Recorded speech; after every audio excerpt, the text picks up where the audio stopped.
आशा बेटा, आप क्या करते हो? आशा, तैमीना आपा कुछ पूछ रही हैं? जी आंटी, मैं फाइनल ईयर में। ओह अच्छा अच्छा। सादिया बहन, निम्रा को तो बुलाए ना। जी आशा, जाओ जाके निम्रा को बुला। लो वो आ गई निम्रा। माशाल्लाह। आओ बेटा, मेरे पास बैठो। माशाल्लाह माशाल्लाह। बुशरा आपा ने तो अपनी भतीजी की इतनी तारीफें की हैं, इतनी तारीफें की हैं, मुझसे तो रहा नहीं गया। मैंने तो अपने बेटे से कह दिया, ऑस्ट्रेलिया से आते ही तुम्हारी शादी निम्रा से करवा दूंगी। हाँ, तुम्हारी बुशरा को बता रही थी कि उन्हीं के स्कूल में तुम डबल शिफ्ट में टीचिंग करती हो। जी तैमीना बहन, आपको पता है कि महंगाई कितनी है और इनके बाबा की पेंशन से भी आगे, तो बस ये डबल शिफ्ट करती है। तो बेटा ये घर के काम काज? सारे घर के काम और खाना ना बनाना सब यही करती है। सादिया बहन, उसे तो बोलने देना, जब से आई है खामोश बैठी है। निर्मा बेटा, तुम्हें शादी के बाद जॉब करने की कोई जरूरत नहीं है, सब आसाइश मिलेगी तुम्हें। मंजूर है ना? बोलो। जी जी आंटी, जैसे मर्जी आपकी। ये किस तरह बात कर रही हो? अकलाती है क्या ये? नहीं नहीं आंटी, कभी कभी। अल्लाह, इतना बड़ा सच छुपाया बुशरा ने मुझसे। अरे मैं तो ये सोच रही हूँ कि तुम स्कूल में पढ़ाती कैसे हो। ओह, अब समझ में आया। स्कूल के प्रिंसिपल तुम्हारी फुफ्फो है ना, इसलिए तुम्हें जॉब पर रखवा दिया होगा। भाई की बेटी जो हुई। तैमीना बहन, ऐसी कोई बात नहीं है। वो तो ये वो नहीं, मुझे बेवकूफ बनाने की कोशिश ना करे। हकली बेटी हमारे स्पुर्द कर दी है ना बिना, मैं तो इसे अपनी बहू नहीं बना सकती। हाँ, अगर आप चाहें तो आशा को मेरे बेटे का रिश्ता। एक्सक्यूज मी आंटी, मुझे आपके बेटे में कोई इंटरेस्ट नहीं है।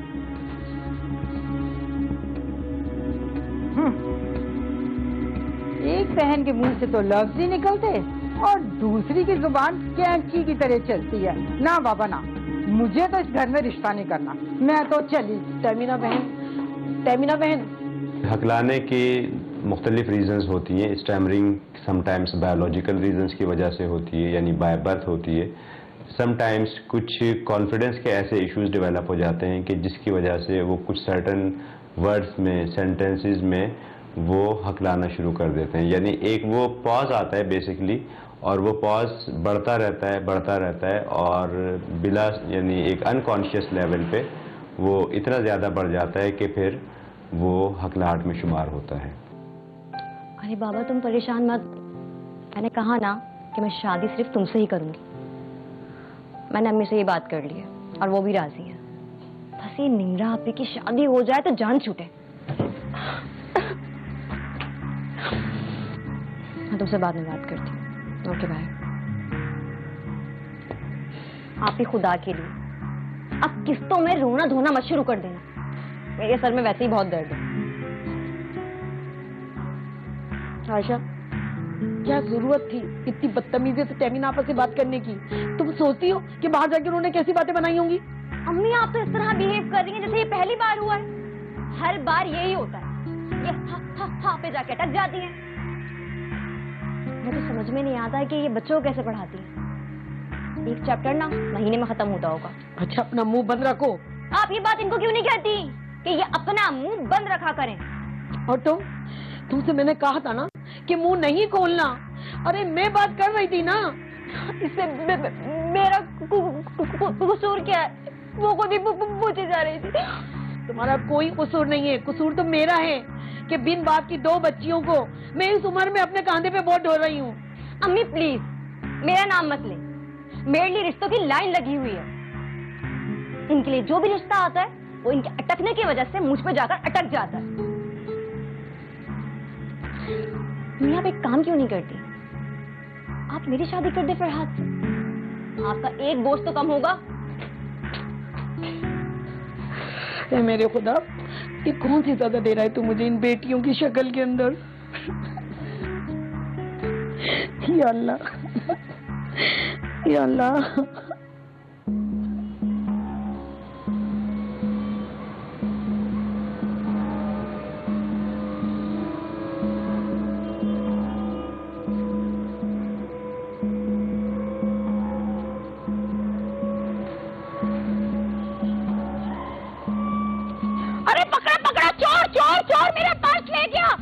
चोर!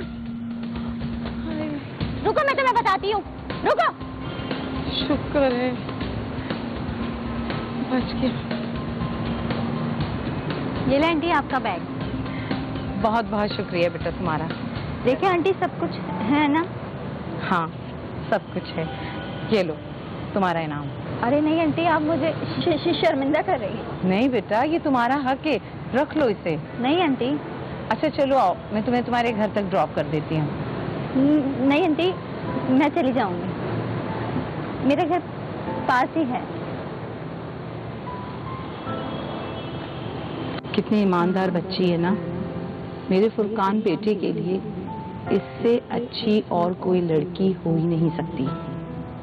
अब तो मुझे इसके बारे में डिटेल निकलवानी ही होगी। मैं अपने बेटे फुरकान के लिए आपकी बेटी निम्रा का हाथ मांगने आई हूँ। मैं तेरे आगे हाथ जोड़ती हूँ, शादी कर ले। प्लीज, मुझे मंजूर है। तुम अखलाती हो? इतनी बड़ी बात तुमने हमसे छुपाई? प्लीज मुझे माफ कर दीजिए। बहन, बिना इजाजत माजरत के साथ हम आपके घर आ गए। दरअसल मुझे आपकी बेटी निम्रा बहुत पसंद आई।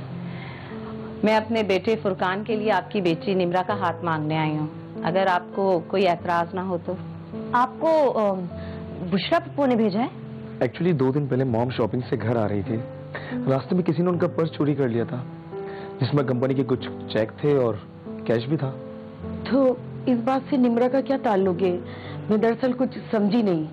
दरअसल आपकी बेटी ने बिना सोचे समझे चोर से मेरा इतना कीमती सामान वापस मुझे दिलवाया, और वो भी बिना किसी इनाम के। मुझे आपकी बेटी की ये बात बहुत पसंद आई। तो आप इस वजह से आप ही का हाथ मांगने आ गई? वो दरअसल वो है ही ऐसी, किसी को तकलीफ में नहीं देख सकती। माशाल्लाह। वैसे नजर नहीं आ रही है निम्रा, कहीं गई भी है? दरअसल बच्चों के एग्जाम हो रहे हैं तो देर तो हो जाती है ना, बस वो आने वाली होगी। आप कुछ लेना। नहीं शुक्रिया, थैंक यू। उन लोग वो आ गई। निम्रा बेटा, ये मायरा आंटी अपने बेटे फुरकान के लिए तुम्हारे रिश्ते के लिए आई हैं।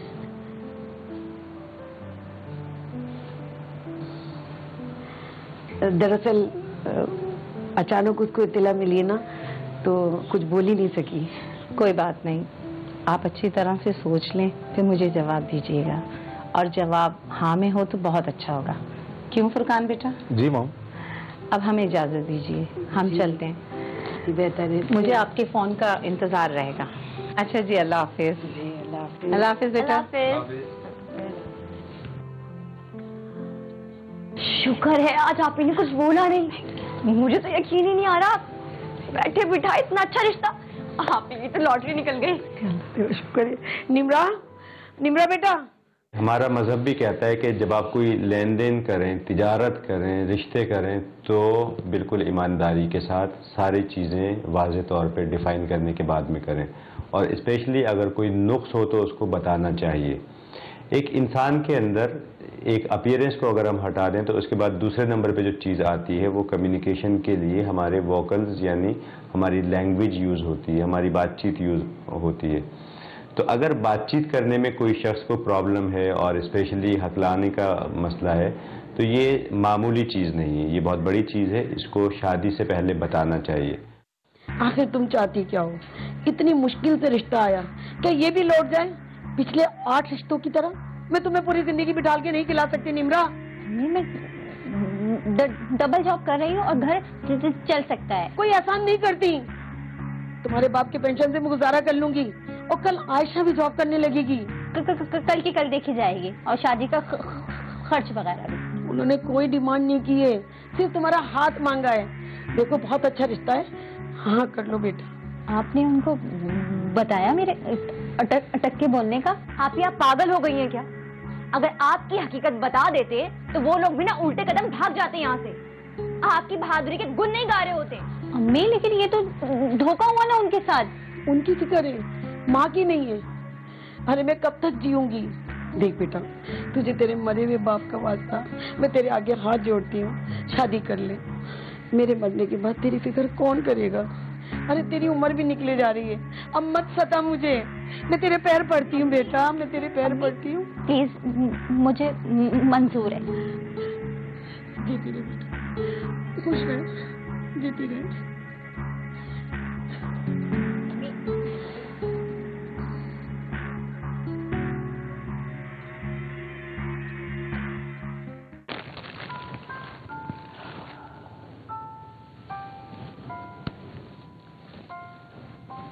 बहुत खूबसूरत लग रही हो। मैं नहीं जानता मैं तुम्हें पसंद हूं या नहीं, पर यकीन करें जब से मॉम ने तुम्हारे बारे में मुझे बताया था, बिना देखे तुम्हें पसंद करने लगा हूं मैं।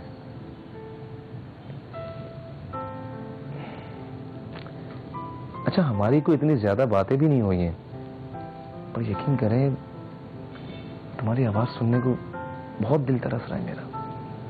अच्छा ये बताओ तुम्हें क्या पसंद है? तुम्हारी पसंद नापसंद, हॉबीज क्या है तुम्हारी? यार निम्रा, अब तो हमारी शादी हो गई है, अब तो शर्माना छोड़ दो। अच्छा माना कि कम बोलने वाली लड़कियां अच्छी लगती हैं, मगर ऐसी भी क्या चुपी यार। क्या बात है निम्रा, क्या मैं तुम्हें पसंद नहीं हूं? कि तुम्हारे घर वालों ने तुम्हारे पे दबाव डाल के जबरदस्ती शादी कराई है? क्या तुम्हें कोई और पसंद है? नहीं। तो फिर क्या बात है? वो मेरे घर वालों ने आपसे छुपाया है। मैं तुम अखलाती हो? इतनी बड़ी बात तुमने हमसे छुपाई? प्लीज मुझे माफ कर दीजिए, मैं बहुत शर्मिंदा हूँ।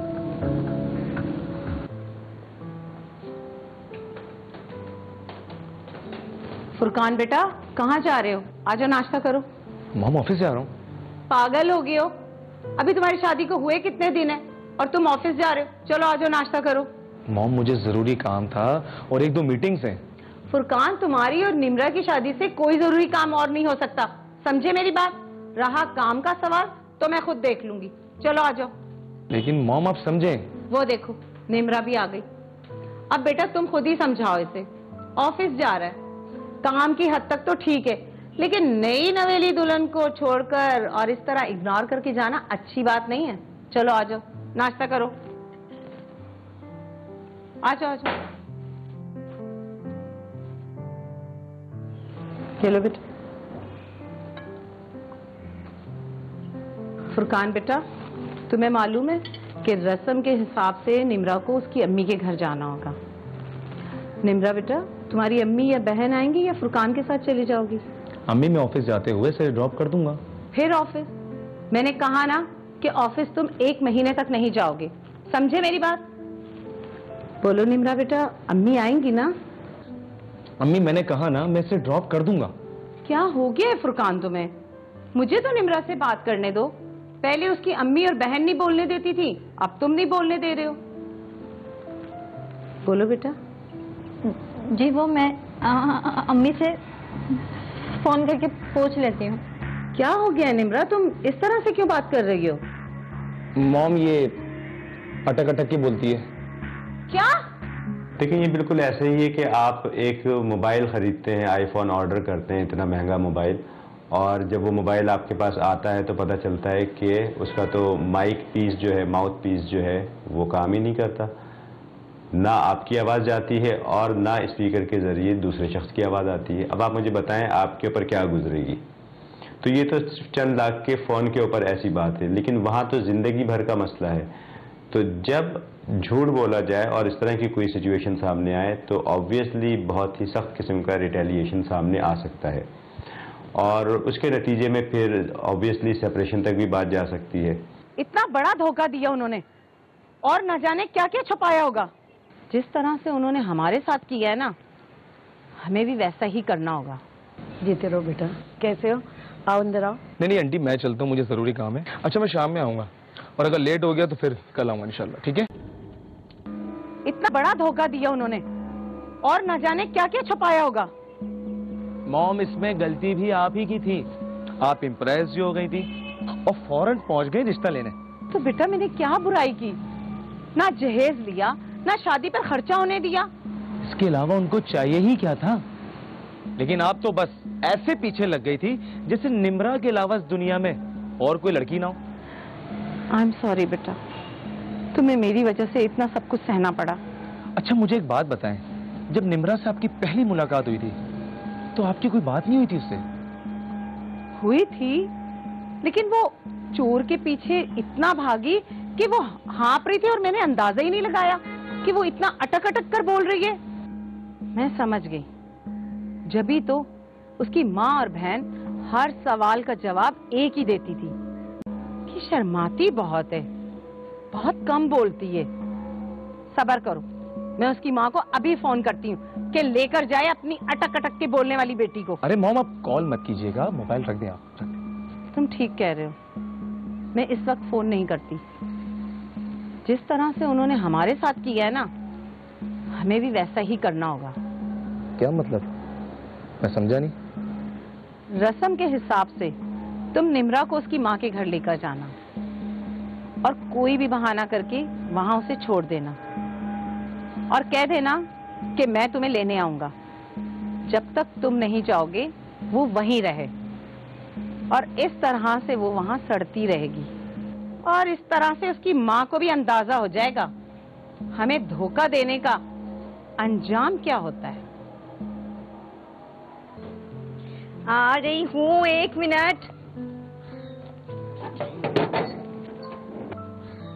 आप ही, मैं कब से इंतजार कर रही थी आपका। अम्मी देखे, आप ही और फुरकान भाई आ गए। अरे मेरी बच्ची आ गई। कैसी बेटा? आओ बेटा, जीते रहो बेटा। कैसे हो? आओ अंदर आओ। नहीं आंटी, मैं चलता हूँ, मुझे जरूरी काम है। अरे बेटा ऐसे कैसे, अभी तो तुम आए हो। अच्छा मैं शाम में आऊंगा और अगर लेट हो गया तो फिर कल आऊंगा इंशाल्लाह, ठीक है? मगर ऐसे कैसे जा सकते हैं आप फुरकान भाई? आप पहली बार आए हैं, ऐसे तो नहीं जाने देंगे आपको। अरे बहुत ज्यादा काम है ऑफिस का, समझा करो, तो मैं चलता हूँ। नहीं, अगर तुम अंदर नहीं आए तो हमें बिल्कुल भी अच्छा नहीं लगेगा। आओ बेटा अंदर आओ, आओ। चले आप ही। फुरकान बेटा, तुम्हारी चाय ठंडी हो रही है। यू नो आप ही, मैं बहुत खुश हूँ, आपकी शादी हो गई फाइनली। अब मेरी शादी में ना कोई रुकावट नहीं आएगी। आयशा, बोलने से पहले सोच लिया करो कि क्या बोलना है। अम्मी, इसमें सोचने वाली कौन सी बात है? यहाँ सब अपने ही तो है। आपको पता है फुरकान भाई, अब आप ही के ना हकलाने की वजह से पहले कई रिश्ते जो है वो मना हो गए, मगर फाइनली आप लोगों ने इन्हें पसंद कर लिया। हाँ ये कहो ना कि आप लोगों ने उसे कभी कुछ बोलने जो ना दियो। हाँ, अगर बोलने देते तो आप भाग जाते ना। कुछ भी बोले जा रही हो, कब क्या बोलना चाहिए। फुरकान बेटा, तुम इसकी बातों पे ध्यान नहीं देना, ये बचपन से ही ऐसी है। मैं क्यों चुप रहूं? मैं हकली हूँ क्या? आयशा, अच्छा तुम जाओ किचन में जाके खाने की तैयारी करो। बेटा तुम भी जाओ, उसके साथ उसकी हेल्प करो।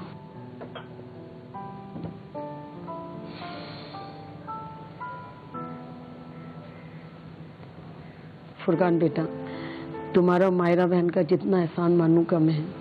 बिन मांगे इतनी खुशी दी है कि लफ्जों से बयान नहीं कर सकती। तुमने मेरे कांधे से एक बोझ हल्का कर दिया। निम्रा आप पर बोझ थी? नहीं बेटा, बेटी बोझ नहीं होती, वो तो एक पराई होती है। लेकिन निम्रा की हकलाहट की वजह से कोई रिश्ता रुकता ही नहीं था और उसने भी इस बात से समझौता कर लिया था। लेकिन बेटा, मैं एक माँ हूं ना, बिना बाप के उनको पाला है और मेरे बाद उसका कोई सहारा भी नहीं था। आयशा उससे मुख्तलिफ है, वो अपने तरीके से जिंदगी गुजार लेती, लेकिन मुझे हर वक्त निम्रा की फिक्र रहती है और इसीलिए उससे हर वक्त सख्त लहजे से बात करती थी कि वो मेरे जीते जी अपना घर बसा ले। और खुदा का करना देखो बेटा कि तुम जैसा जीवन साथी उसे मिल गया और मायरा जैसी बहन, उसकी सास।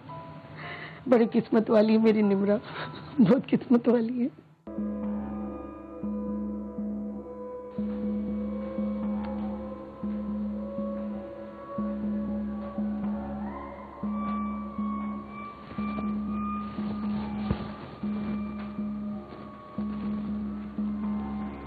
फुरकान, मैं आता हूं, तुम रूम में चलो, मैं आता हूं।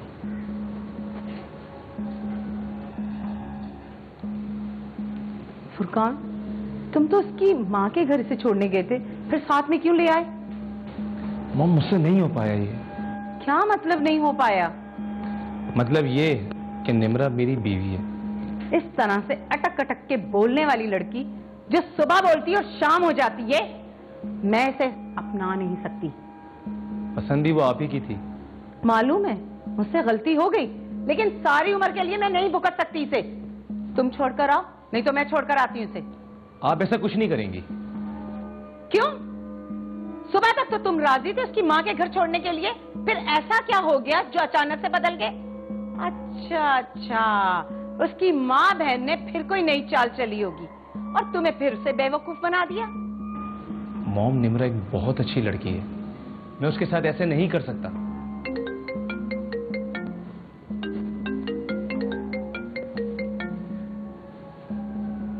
हेलो,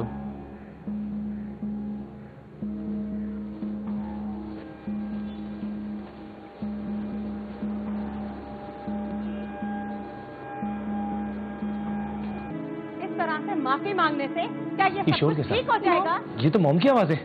पर मॉम क्यों? क्योंकि अपनी बेटी को यहाँ से लेकर जाएगी। तुम जब भी मुंह खोलोगी ना कोई झूठ जरूर बोलोगी। हम भी चले। निम्रा रुकिए। रहने दो फुरकान, जाने दो इसे।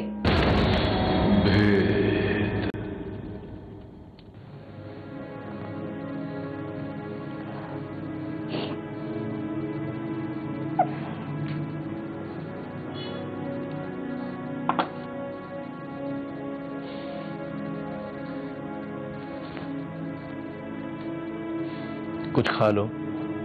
मुझे भूख नहीं है। तुमने रात से कुछ नहीं खाया निम्रा, ऐसा करोगी ना तो फिर बीमार हो जाओगी आप। आपकी मॉम कहाँ है? वो अपने रूम में है। आपने मॉम से बात की?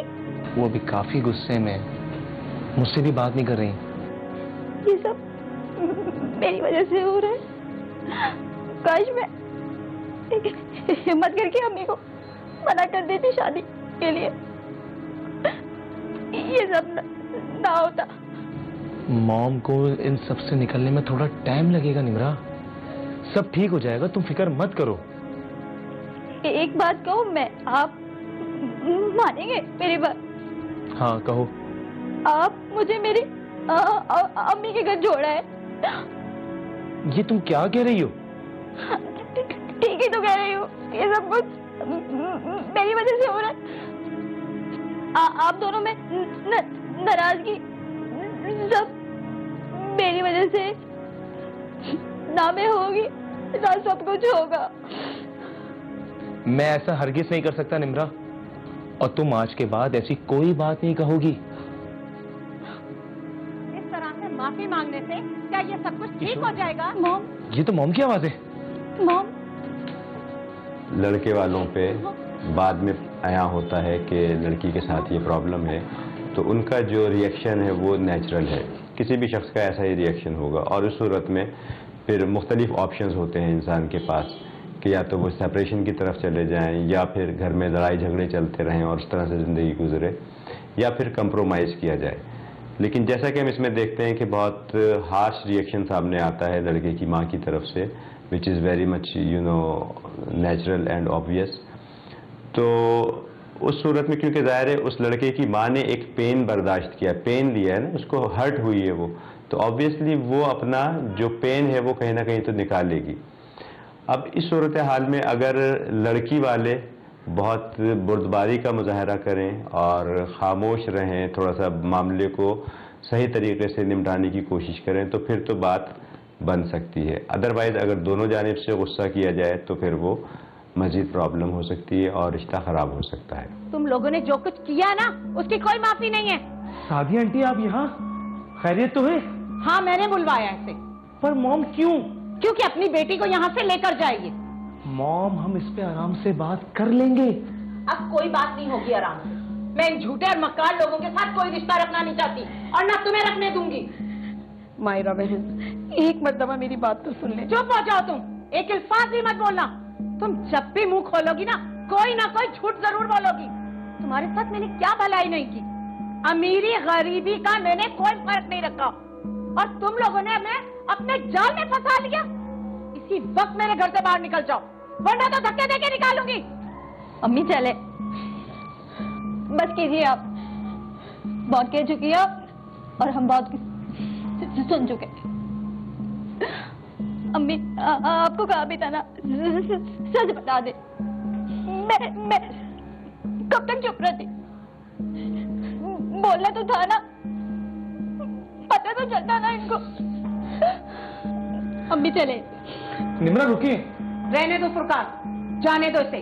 मायरा बहन, मेरी गलती की सजा मेरी बच्ची को न दें। एक मर्तबा अपने आप को मेरी जगह रख के सोचे, एक मर्तबा मेरी बात सुन ले। आयशा 2 माह की थी और मेरे शौहर का इंतकाल हो गया था। अकेले ही मैंने इन दोनों बच्चियों को पाला।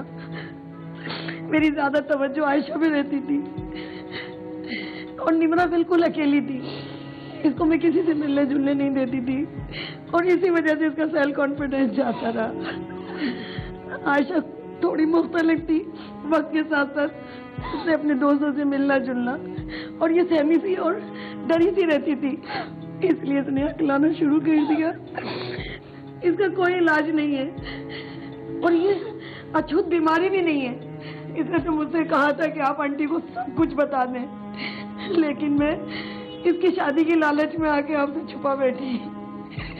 खुदा के लिए मेरी सजा इसको न दे, मेरी बच्ची को। प्लीज मॉम, निम्रा बहुत अच्छी लड़की है और मुझे इसके अकलाने से कोई फर्क नहीं पड़ता, और ये बात आप मुझसे ज्यादा बेहतर जानती हैं। मान जाए मॉम, मान जाए आप प्लीज। मायरा बहन, माफ कर दे।